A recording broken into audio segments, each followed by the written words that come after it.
Persepolis is a book in which the author Marjane Satrapi writes about her life during the Iran Civil War. The beginning of her life involves a lot of hardship, including seeing her destroyed neighborhood and eventually leaving her family behind.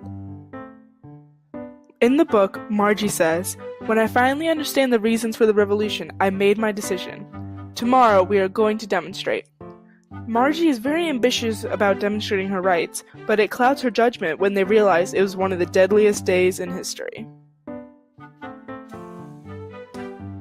Towards the end of the book, Margie says, they were guardians of the revolution, to arrest women who were improperly veiled, like me, for example. Margie was so ambitious to wear what she wanted, she didn't even realize the repercussions that could have came with it. She could have died or been in jail. In the beginning, Margie explains her parents' ambition. She says, "My parents demonstrated every day." Margie's family is always ready to fight for what they believe in, but in that time period, it could have ended very badly for them like it did with others. Of Mice and Men is a book about two friends who are traveling to find work. The men have a dream of owning their own farm one day and constantly talk about how excited they are. They are very ambitious until one of the men ruins the plan entirely. In the beginning of A Mice and Men, Lenny says, "We're gonna get the jack together and we're gonna have a little house and a couple of acres and a cow, and some pigs." Lenny and his friend George always talk about their big dreams to own their own farm without really thinking of the responsibilities that come with it. Towards the middle of the book, Lenny says, "I could build a smokehouse like the one Grandpa had, and when we kill a pig, we can smoke the bacon and the hams and make sausage." Although Lenny and George took the responsibilities to thought more, their judgment is still clouded thinking just them two can run an entire farm.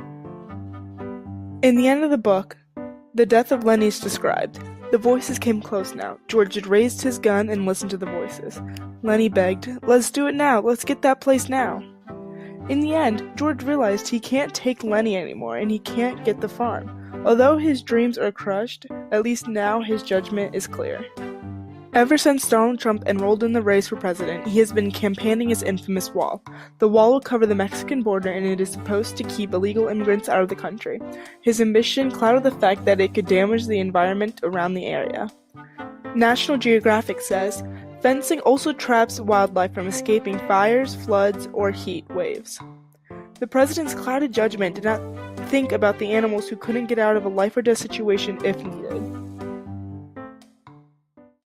National Geographic also says, "Construction of the border wall does not have to meet the requirements of more than 30 of the most sweeping and effective federal environmental laws," and then the article goes on to name these laws.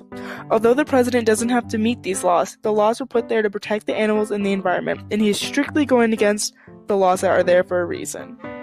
Finally, the article says, "Proposals under consideration would locate the wall through 7 Texas wildlife conservation areas, including the Lower Rio Grande Valley National Wildlife Refuge and Big Bend National Park.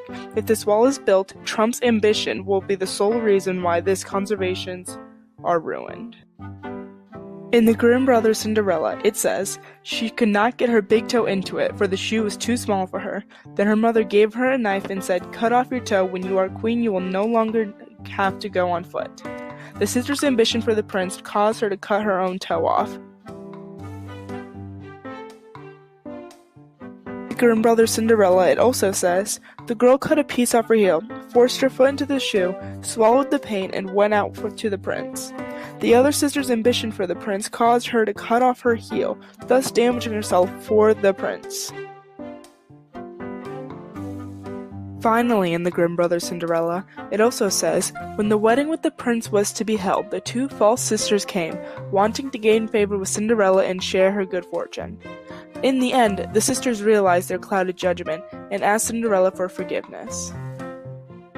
Overall, ambition can be useful at times, but it can cloud judgment.